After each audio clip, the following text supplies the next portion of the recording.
चला तर मंडळी, झटपट किचनमध्ये तुमचे खूप खूप स्वागत आहे. मंडळी, आज मी तुमच्यासोबत दुधी भोपळ्याची एक भन्नाट अशी रेसिपी शेअर करणार आहे. बऱ्याच जणांना दुधी भोपळा ना अजिबात आवडत नाही. लहान मुलांना तर अगदीच नाकच मुरडतात. पण या पद्धतीने जर तुम्ही दुधी भोपळ्याची भाजी बनवलीत ना, तर सगळे नक्कीच आवडीने खातील. तर आज मी तुमच्यासोबत शेअर करणार आहे लौकीचे कोफ्ते.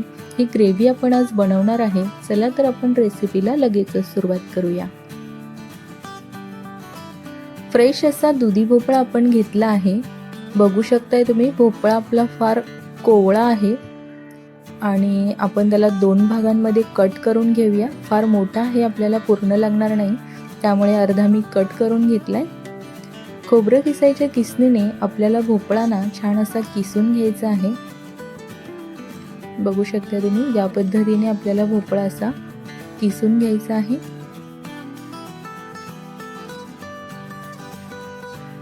हे बघा, छान असा बारीक किस आपला खाली पडतो आहे.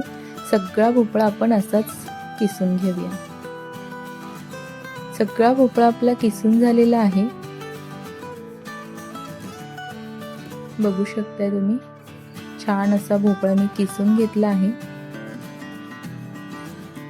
आता आपल्याला ना त्याचं पाणी गाळून घ्यायचं आहे. बघा, या पद्धतीने असा पिळून घ्यायचा आहे. म्हणजे भोपळ्याचा किस असा पूर्ण सुक्का करून घ्यायचा आहे आणि त्याचं पाणी असं काढून घ्यायचं आहे. सगळ्या दुधी भोपळ्याचं पाणी मी काढून घेतलं आहे. हे पाणी आपण फेकणार नाहीये. हे पाणी आपल्याला ग्रेव्हीमध्ये वापरायचं आहे. याला मी साईडला काढून ठेवते.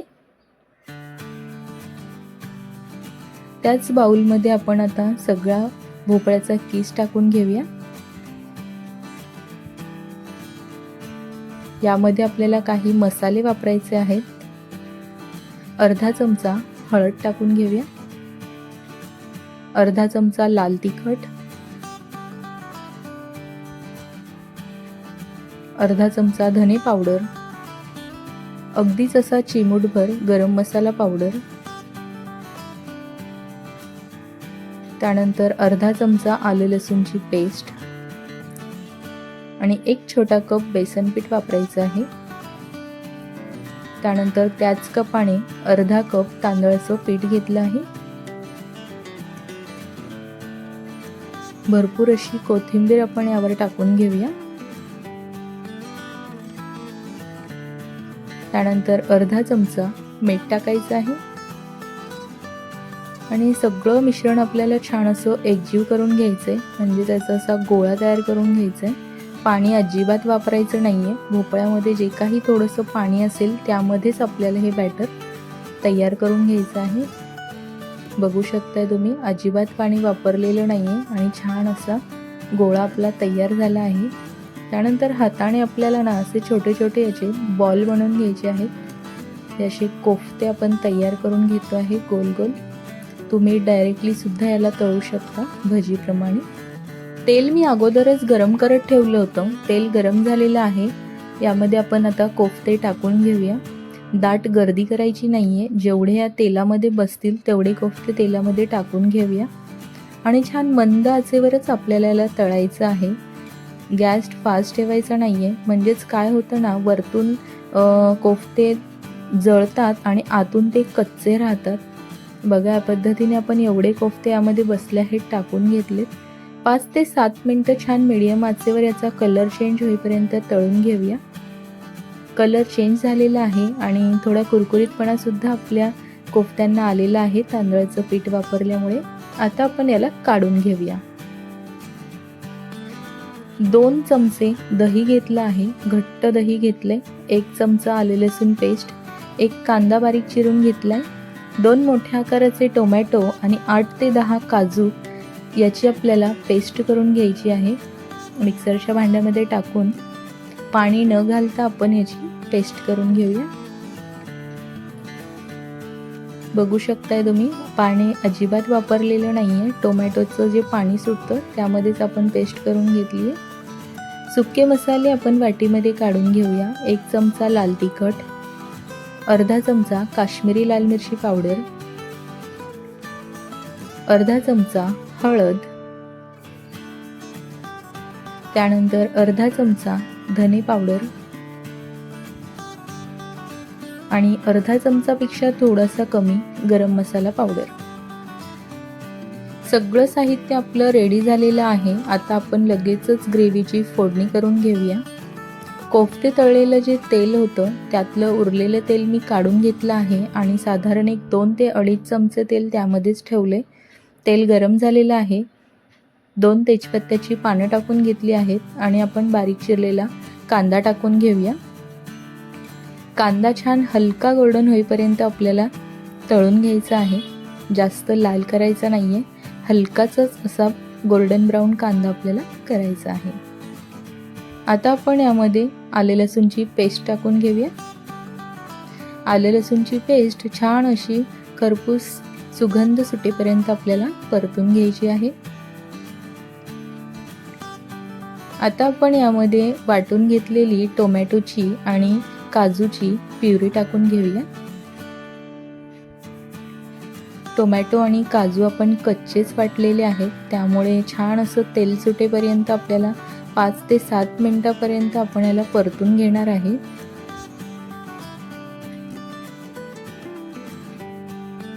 दही सुद्धा आपण यामध्ये टाकून घेऊया, म्हणजे सोबतच सगळं कच्चं साहित्य जे आहे ते परतून निघेल. 2 चमचे आपण घट्ट असं दही घेतलेलं आहे ते टाकून घेऊया आणि छान याला असं मिक्स करून घ्यायचं आहे आणि 5 मिनिटं आपण याला छान असंच परतून घेणार आहे, म्हणजेच याचा कच्चा वास येणार नाही आणि मसाल्याला छान असं तेलसुद्धा सुटेल. मसाल्याला छान तेल सुटलेलं आहे. आता आपण यामध्ये सुके मसाले टाकून घेऊया. सुके मसाले असे एकत्रित वाटीमध्ये काढून घेतले ना की वेळ वाचतो.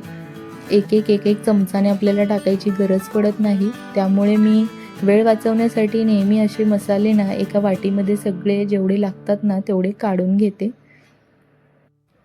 तिखटचं प्रमाण मी 1च चमचा घातलेलं आहे. तुम्ही जर अजून स्पायसी खात असाल ना तर तुम्ही अजून यामध्ये लाल तिखट ॲड करू शकता किंवा थोडासा गरम मसालासुद्धा तुम्ही वाढवू शकता. आता आपल्याला यामध्ये दुधी भोपळ्याचं पाणी ॲड करायचं आहे. पाणी टाकण्या अगोदर त्याची चव घेऊन बघायची आहे. जर कडू असेल तर आपण यामध्ये वापरणार नाही आहे. आणि दुधी भोपळ्याची भाजी ना करायची म्हटलं तर हा रस जर आपण फेकून दिला तर दुधी भोपळ्याची भाजी करण्याचा काहीच अर्थ राहणार नाही. त्यामुळे अजिबात हे पाणी फेकायचं नाही आहे. याने ग्रेव्हीला ना दाटसरपणासुद्धा येतो आणि आपल्या आरोग्यासाठी हे सुद्धा खूप हेल्दी आहे. त्यामुळे हे पाणी फेकायचं नाही आहे. जर कडू असेल तर तुम्ही याला फेकू शकता. आता आपण 1.5 वाटी यामध्ये पाणी ॲड करणार आहे. 1.5 वाटीच आपण पाणी वापरतो आहे, म्हणजे आपण घट्ट ग्रेव्ही बनवणार आहे, त्यामुळे 1.5 वाटी पाणी आपण यामध्ये वापरतो आहे. शक्यतो दुधी भोपळा जर कोवळा असेल ना तर त्यामध्ये कडूपणा नसतो, त्यामुळे दुधी भोपळा घेताना कोवळा बघून घ्या. आता आपण यामध्ये 1 चमचा मीठ ॲड करूया. दुधी भोपळ्याचे ना खूप असे वैशिष्ट्य आहेत. तो आपल्या आरोग्यासाठी खूप चांगला आहे. आठवड्यातून एकदा तरी तुम्ही या पद्धतीने करा किंवा अजून कुठल्या पद्धतीने करा, पण भोपळ्याची भाजी खायलाच हवी. वेट लॉससाठी तर लौकीचा ज्यूस आहे ना तो खूप फायदेशीर आहे. बघा आपल्या रश्श्याला छान उकळी आलेली आहे आणि आता आपण यामध्ये सगळे कोफ्ते टाकून घेऊया. या पद्धतीने सगळे कोफ्ते आपण रश्श्यामध्ये टाकून घेऊया. ऑलमोस्ट आपली ग्रेव्ही ना तयारच आहे, पण आपल्याला हा जो रस्सा आहे ना हा रस्सा ठेवायचा नाही आहे, आपल्याला ग्रेव्ही करायची आहे. त्यामुळे एक 5 ते 10 मिनिटासाठी आपण यावर झाकण ठेवूया, म्हणजेच ग्रेव्ही आपली घट्ट होईल. त्यानंतर कोफ्तेसुद्धा आपले थोडे मऊसूत होतील आणि जी आपली ग्रेव्ही आहे ना ती कोफ्त्यांमध्ये अशी छान मुरली गेली पाहिजे, म्हणजेच आपल्या कोफ्त्यांची चव वाढेल.